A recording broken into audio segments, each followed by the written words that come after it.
Hello साथियों, नमस्कार। आपके अपने यूट्यूब चैनल चालिया स्मार्ट स्टडी में हार्दिक अभिनंदन व स्वागत। आज हम फिर बहुत ही महत्वपूर्ण एक कवि हैं मलिक मोहम्मद जायसी। इनके संपूर्ण जीवन परिचय के बारे में, उनकी महत्वपूर्ण रचनाएं और किस प्रकार से कवि परिचय लिखा जाता है और किस प्रकार से साहित्य परिचय लिखा जाता है, इन सब के बारे में हम आज अध्ययन करने वाले हैं। तो ये क्लास आप सभी के लिए बहुत ही महत्वपूर्ण इंपॉर्टेंट रहने वाली है, क्योंकि आप इस प्रकार से अगर इसको कवि परिचय और साहित्य परिचय लिखते हैं तो आपके नंबर पूरे के पूरे आते हैं। और इसी के साथ जो प्रतियोगिता परीक्षा तैयारी करने वाले first grade KVS NVS DSSB जो हिंदी उनके लगती है, जो हिंदी से हैं, उन सभी के लिए भी ये क्लास बहुत महत्वपूर्ण है, क्योंकि मलिक मोहम्मद जायसी की रचनाओं के बारे में पूछा जाता है, उनके अन्य महत्वपूर्ण तथ्यों के बारे में पूछा जाता है। तो आज हम इस क्लास में सभी महत्वपूर्ण बिंदुओं पर बात करेंगे, तो अंत तक बने रहें। ज़्यादा से ज़्यादा अपने दोस्तों के साथ इस क्लास को शेयर करें, भेजें। तो शुरू करते हैं। मलिक मोहम्मद जायसी जन्म है, अनुमानित ऐसा जन्म माना जाता है कि मलिक मोहम्मद जायसी का जन्म है वो 1492 ईस्वी के अंदर हुआ था। निश्चित नहीं, अनुमानित है। जन्म स्थान जायस, जिला अमेठी, उत्तर प्रदेश। उत्तर प्रदेश के अंदर जिला अमेठी जिला है और उस जिले में एक गांव है जायस स्थान, जहां पर उनका जन्म हुआ मलिक मोहम्मद जायसी का। उनका नाम जायसी उनके जन्म स्थान जायस के कारण पड़ा, यानी उनका जन्म स्थान है वो जायस है और जायस के कारण उनका नाम जायसी पड़ गया, मलिक मोहम्मद जायसी। मलिक मोहम्मद जायसी पिता की मृत्यु बचपन में होने के कारण उनका पालन पोषण उनके ननिहाल में हुआ, क्योंकि बहुत ही प्रतिभाशाली, बहुत ही अच्छे व्यक्तित्व वाले मलिक मोहम्मद जायसी थे, जिनके जीवन परिचय के बारे में उनकी महत्वपूर्ण रचनाएं बहुत ही प्रसिद्ध है। और हर लगभग कक्षा में इनकी रचनाएं लगती है। कक्षा 12 में तो बहुत ही महत्वपूर्ण इनकी रचना है 12 मासा, जो बहुत ही शानदार, बहुत ही अच्छी और बहुत ही जानदार है। उनकी मृत्यु है वो 1542 ईस्वी में उनकी मृत्यु हुई, 1492 ईस्वी में उनका जन्म हुआ और 1542 ईस्वी में उनकी मृत्यु हो गई।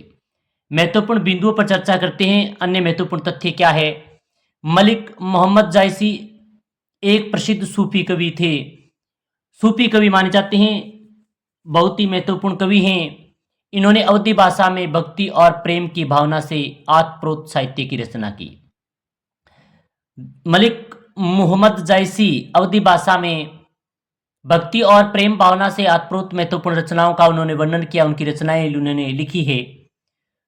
16वीं शताब्दी के प्रमुख कवि माने जाते हैं मलिक मोहम्मद जायसी, 16वीं शताब्दी के। इनकी प्रमुख रचना पद्मावत है, महत्वपूर्ण, बहुत ही अच्छी इनकी रचना पद्मावत है, जिनों का वर्णन इसमें किया गया है। भक्तिकालीन सूफी प्रेम मार्गी शाखा के सर्वश्रेष्ठ एवं प्रवर्तक कवि माने जाते हैं। भक्ति काल में जो सूफी शाखा थी, सूफी प्रेम मार्गी जो शाखा थी, उनके सर्वश्रेष्ठ और महत्वपूर्ण कवि माने जाते हैं मलिक मोहम्मद जायसी। उनकी रचनाओं पर बात करते हैं। उनकी महत्वपूर्ण रचनाएं, एक सबसे बड़ी प्रसिद्ध रचना है पद्मावत। इसके अलावा उन्होंने अखरावट, आखिरी कलाम, चित्तौड़ कथा, इन्होंने रचना लिखी है। महत्वपूर्ण रचनाएं हैं तो पद्मावत है, अखरावट है, आखिरी कलाम है और चित्तौड़ कथा है। जिनमें महत्वपूर्ण रचना पर बात करें तो पद्मावत बहुत ही महत्वपूर्ण और बहुत ही अच्छी रचना है। बात करते हैं भाषा शैली पर। जायसी की भाषा सरल है, भावपूर्ण और प्रतीकात्मक होती है। जायसी ने जितनी भी भाषाएं, जिस प्रकार से भाषाओं का वर्णन किया उनकी रचनाओं में, तो वह भाषा है वो बहुत सरल है, भावपूर्ण, ने मन में भाव उठने वाले और प्रतीकात्मक रूप में है। उनके काव्य में रहस्यवाद, भक्ति और प्रेम के तत्व प्रमुख हैं। उनकी जो महत्वपूर्ण काव्य संग्रह है, इसमें रहस्यवाद मिलता है, भक्ति मिलती है और प्रेम के प्रमुख तत्व उसमें मिलते हैं। इन्होंने सूफी मत के अनुसार प्रेम को ईश्वर तक पहुंचाने का माध्यम बताया। यानी उन्होंने, मलिक मोहम्मद जायसी ने कहा, जो सूफी मत है उसके अनुसार प्रेम ही ईश्वर तक पहुंचने का मार्ग है, प्रेम ही ईश्वर तक जाने का माध्यम है। अवधी साहित्य के महान कवि थे, यानी अवधी भाषा में लिखने वाले अवधी साहित्य के महान कवि अगर माने जाते हैं तो मलिक मोहम्मद जायसी माने जाते हैं। हिंदू समाज के प्रसिद्ध ऐतिहासिक घटना को आधार बनाकर मनसवी शैली में अवधी भाषा में काव्य रचना की गई है। यानी हिंदू समाज की जो प्रसिद्ध ऐतिहासिक घटनाएं हैं उनको उन्होंने आधार बनाया और आधार बनाकर मनस्वी शैली जो अवधी भाषा की प्रमुख काव्य रचना उन्होंने लिखी, उन्होंने काव्य भाषा को, महत्वपूर्ण अवधी भाषा को उन्होंने काव्य में बनाया। जायसी ने अवधी भाषा अपनाकर दोहा चौपाई शैली में पद्मावत की रचना की।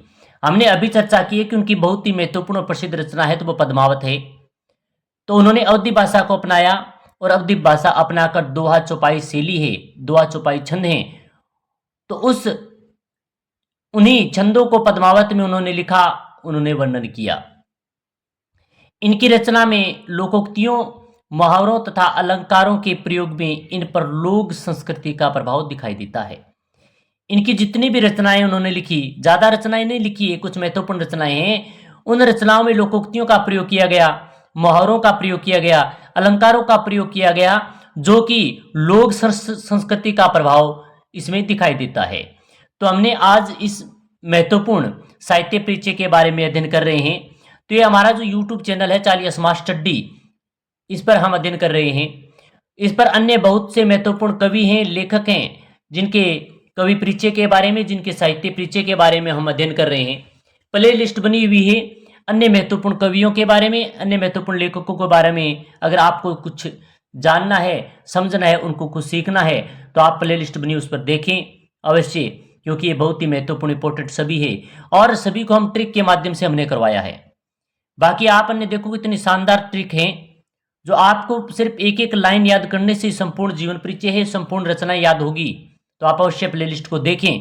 और आज हमने जो मलिक मोहम्मद जायसी, जो बहुत ही महत्वपूर्ण है, जिनकी एक महत्वपूर्ण रचना है पद्मावत, जो प्रसिद्ध रचना है, भाषा शैली भी बहुत ही शानदार है, इनकी मनस्वी शैली है, अवधी भाषा में उन्होंने लिखा है।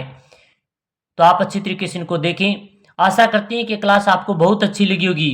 अच्छी लगी तो लाइक करें, शेयर करें और ज़्यादा से ज़्यादा इस क्लास को अपने दोस्तों के साथ भेजें, जिससे उनको फिर फायदा मिले। और कमेंट के माध्यम से बताएं कि आपको क्लास कैसी लग रही है, अच्छी लग रही है, क्योंकि आपका एक एक कमेंट, आपका एक एक लाइक हमारे लिए बहुत काम का है, हमें मोटिवेशन का कार्य करता है। तो आशा करते हैं कि आप क्लास अच्छी लगी होगी। अच्छी लगी तो लाइक करें, शेयर करें। इसी प्रकार की महत्वपूर्ण क्लास के साथ फिर मिलेंगे। जय हिंद, जय भारत।